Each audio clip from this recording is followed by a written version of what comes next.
want to make you aware today of a crisis that we have in this country, that we have around the world, and the crisis is a crisis of leadership. We have over 130 million people in our workforce who go home every day feeling they work for a company that doesn't care about them. That is 7 out of 8 people in the workforce.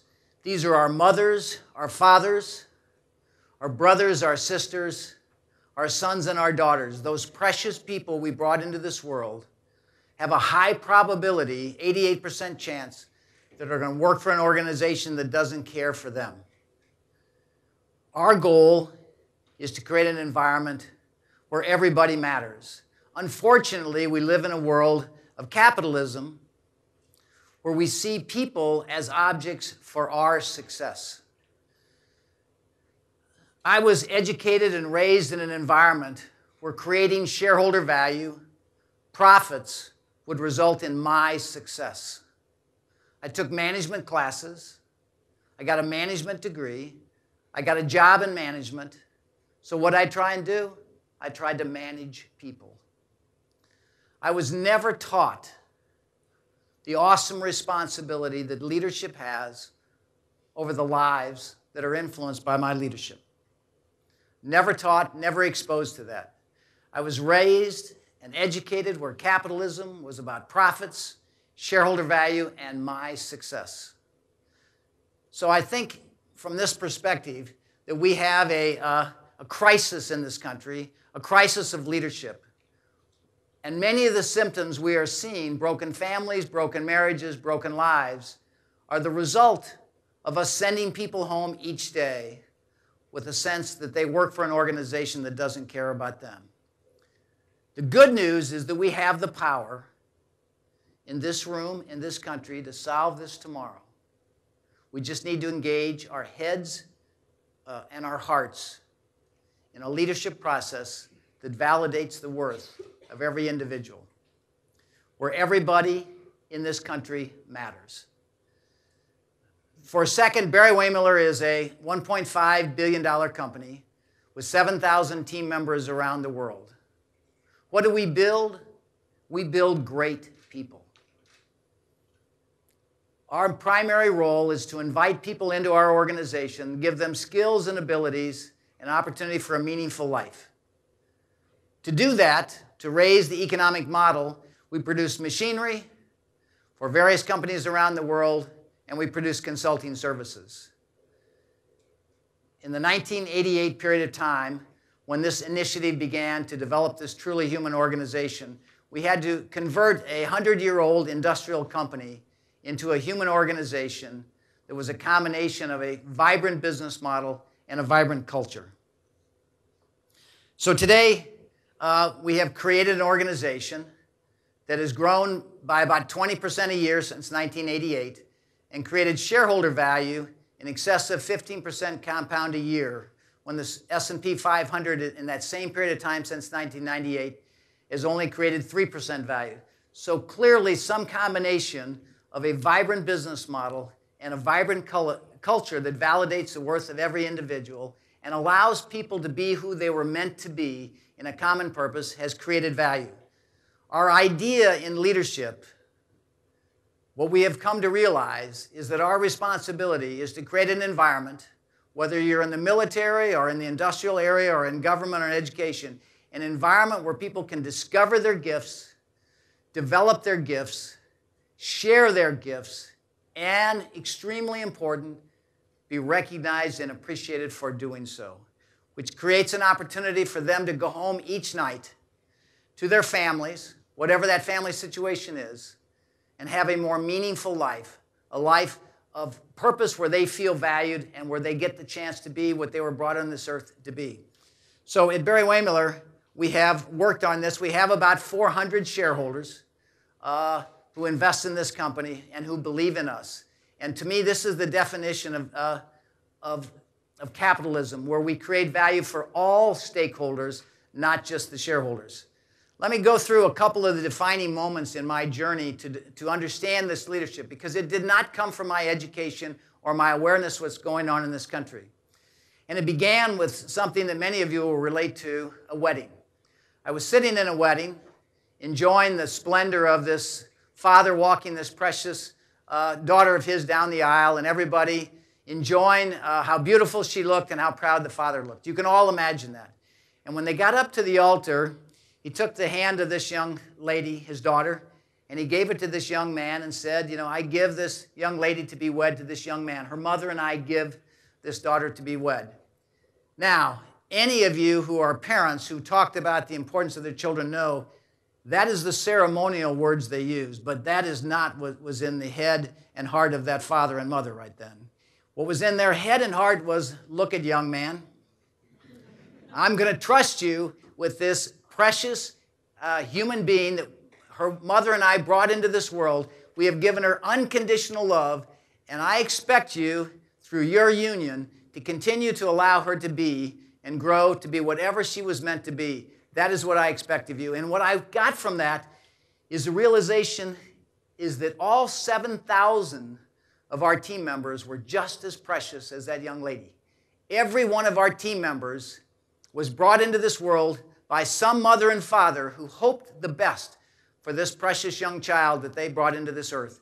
And that we as leaders, when we allow somebody to walk in our organization, we have an obligation as stewards of that life to continue to allow that life to be everything they were meant to be that we possibly can towards our common vision. Whether they walk in the gate of this Air Force base or they walk in our organization. So I walked away saying, we can have a dramatic impact on this world if we accept the responsibility for that life that joined our organization and shared our gifts.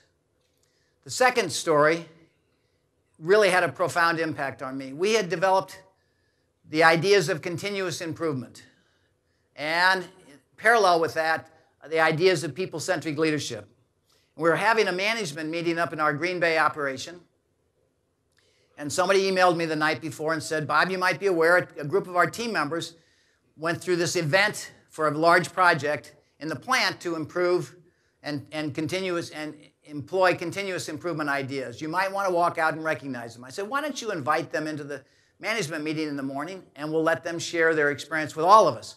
So these three gentlemen were at 7 o'clock in the morning. We invited into this executive management meeting, and they stood before us, as I stand before you, and they shared with us the achievements of this project. They'd improved quality, cut lead time, reduced inventory, financially, everything was, and shipped it on time.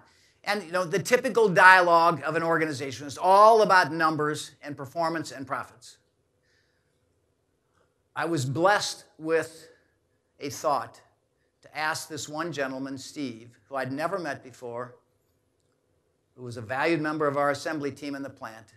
I said the following: how did it affect your life? Now, this gentleman had never met before. He was called into this executive meeting, so he had no time to prepare his thoughts, so he told me the profound truth. His answer was, I'm talking to my wife more. And I said, I don't understand. What do you mean you're talking to your wife more? He said, do you know what it's like to be a part of an organization where you go in every day, you're told what to do, people don't ask you what you think, you get 10 things right, and you don't hear a word, and you get one thing wrong, and you never hear the end of it.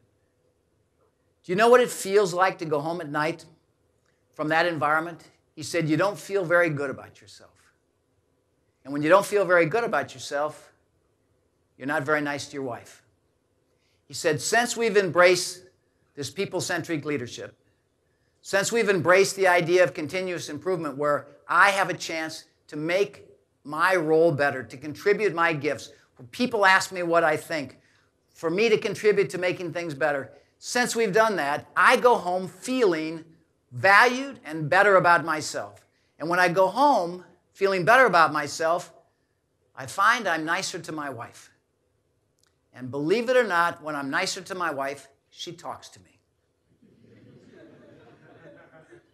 What hit me suddenly was that the biggest number that I was going to look for, the biggest measurable, was the reduction in the divorce rate of our employees. Now I want to connect one final dot. I was hiking in the mountains with my 40-year-old daughter who has 3 children, and a lady named Beverly. So Jennifer and Beverly and I were hiking with a group of people in the mountains, and I explained to my daughter that Beverly had a TV show in Dallas on family counseling and family issues. So my daughter asked her what you would ask her, any of you with a family. Said, Beverly, what's the most important thing in raising good kids? Beverly thought a minute, and she said, a good marriage. She said, other things are important, but the most important thing in raising good kids is for them to see a loving relationship that's the foundation for their life. So that was the final dot. I realized that if organizations would embrace the responsibility to send people home with a sense of fulfillment, a sense that what they do matters, they will be better husbands, better wives. They will have a better chance of dealing with the issues of marriage, of raising a family and getting along in this world if they feel good about themselves and they end up with a better relationship. So their children will grow up seeing loving relationships, and many of the issues we face in this country will dissipate because we will have organizations that truly care about the impact they make on the lives of the people that join them. That clearly said to me that we can change the world. We don't need the government or politicians or any organization. It is up to us, the way we treat each other every day and the profound impact that makes on our life when we go home, to know that our life mattered. And finally, one of the keys we learned in our leadership model is recognition and celebration. A key part of what we teach is to reach out, just like you were parents, to recognize and celebrate the goodness in people. So we created what we called the guiding principles of leadership, which are the articulation of our beliefs on how we should treat each other in leadership. And then we asked people to nominate anybody in the organization who they felt exemplified those qualities. And then in a ceremony, and the first one was up in northern Wisconsin where we have 450 people working. We had this crazy yellow SSR Chevrolet outside with the top down, and we had 400 people out there, and we announced the person who our employees picked as the recipient, number 1 recipient of the guiding principles of leadership. And their family was always hiding in the back to experience their precious child being recognized for their goodness in the organization. It is a profoundly meaningful experience for everybody involved, specifically the family. 2 things I've learned in doing this. Number 1 is the winner, the first thing they do is call their spouse to tell them they won. The second thing they do, ladies, is they say they take their mother for a ride. They don't say they take their father. They say they take their mother for a ride. Now, because I'm trying to learn the skills of deep listening, and I've interviewed 200 or 300 of these winners around the country, let me tell you what they really are doing. When they win the nomination, they say it is the most profound recognition they ever had because it is from their peers for their leadership. Relative to calling their spouse, what they really call to say is, you know what? You are lucky to be married to me. Because I just got judged an outstanding leader. Now, ladies, the other piece of this is they say they take their mother for a ride. That is the words they use every time. But what they really mean behind what they say is, I went to the person who is the source of my goodness, and I said to my mother, you know, Mom, I turned out okay.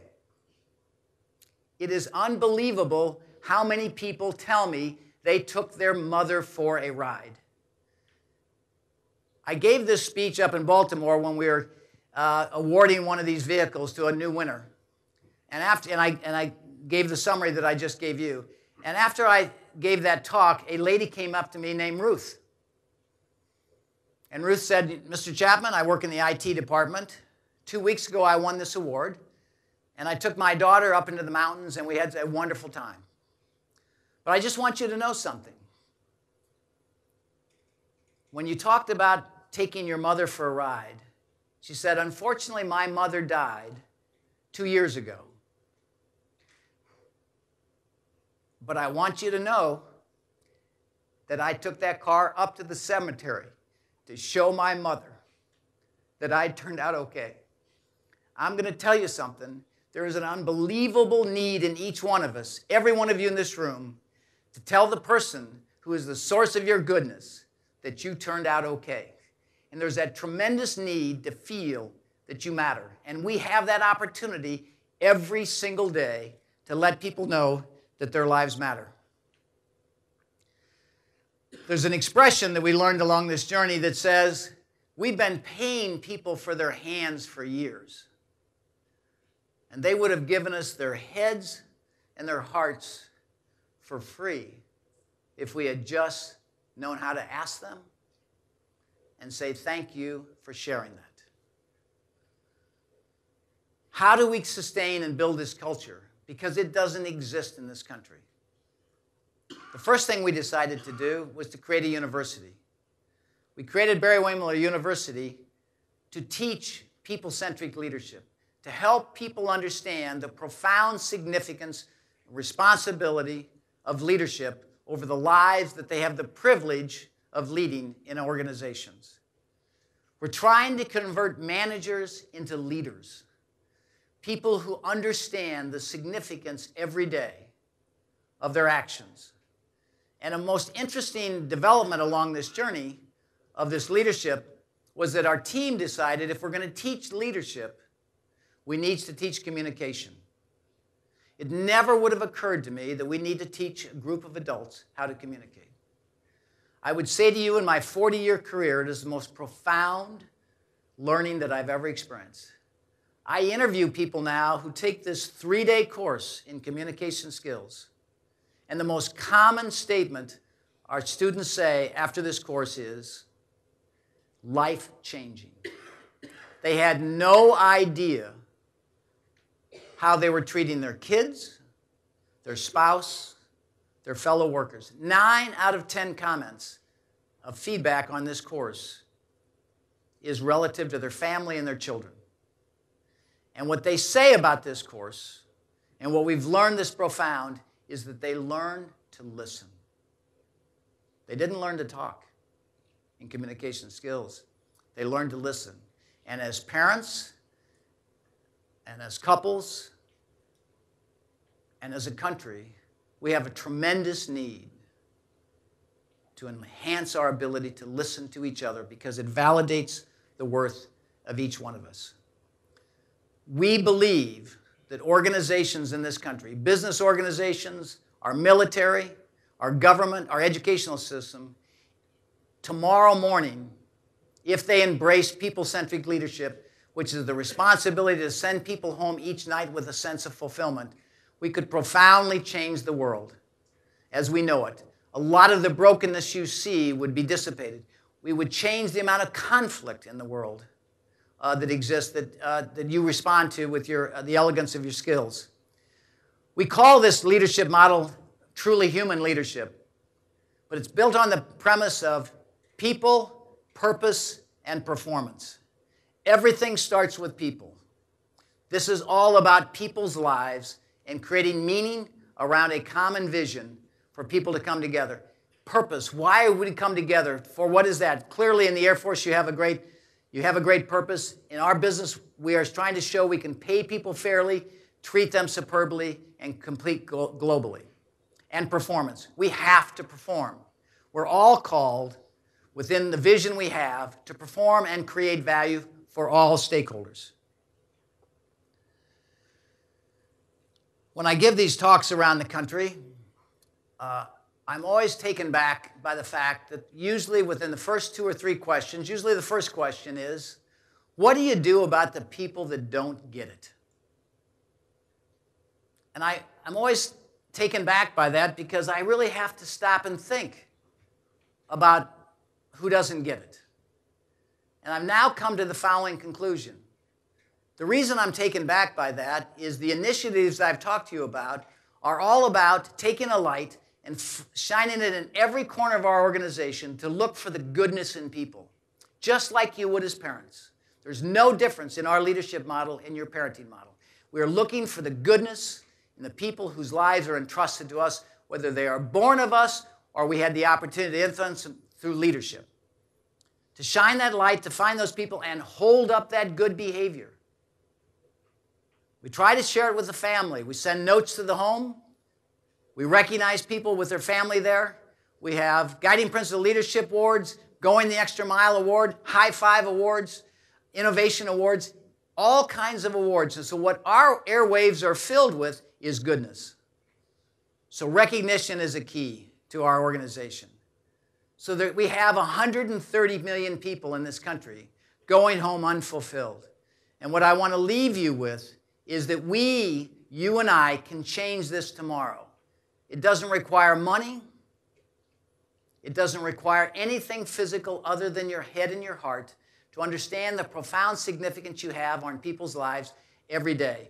We can change this world if we understand the great joy of leadership and the grave responsibility of leadership to look at those people under our care and help them have a successful life, one of significance, where they can share their gifts, be appreciated for doing so, and go home to whatever their family situation is with a sense that they matter.